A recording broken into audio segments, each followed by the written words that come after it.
Top news: Colbert was sold on Pope Leo by a single tweet about J.D. Vance.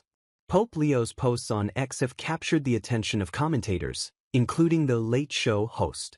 Stephen Colbert was won over by the newly elected Pope Leo XIV in no time. On the Late Show, Colbert cited a tweet that the American pontiff posted about Vice President J.D. Vance in February.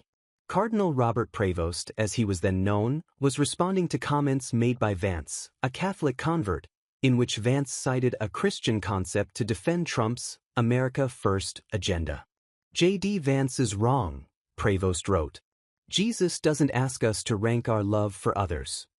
The phrase was the headline of an op-ed by a Cuban-American author, a link to which Prevost included in his tweet.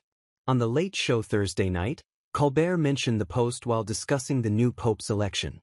Of course, there's lots of speculation on whether Leo will continue the progressive reforms of his friend, Pope Francis, he said. No one knows for sure yet, but we do know that in February he did tweet, J.D. Vance is wrong. Jesus doesn't ask us to rank our love for others. His reading of the tweet earned huge cheers from the audience. Holy Father, you had me at J.D. Vance is wrong, he added, sending the audience wild a second time.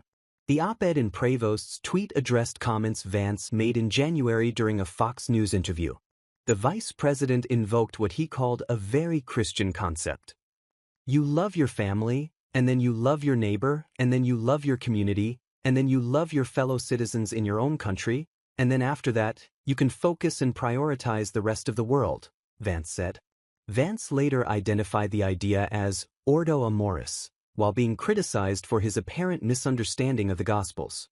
The late Pope Francis himself, who briefly met with Vance the day before his death last month, had taken a shot at Vance's understanding of the concept in a letter criticizing Trump's crackdown on illegal immigration.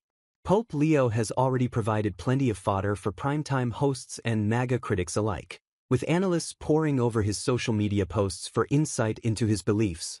He recently retweeted a link to an article by the Auxiliary Bishop of Washington, D.C., Bishop Evelio Menjivar, which compared Trump's immigration crackdown to the murder of Archbishop Oscar Romero by El Salvador's right-wing regime in 1980. The post also labeled the actions of the U.S. government as injustice and infamies.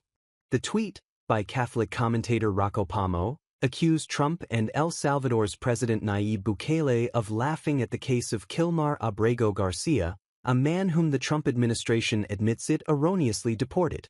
Prevost also tweeted about the death of George Floyd in May 2020, saying, "We need to hear more from leaders in the church to reject racism and seek justice."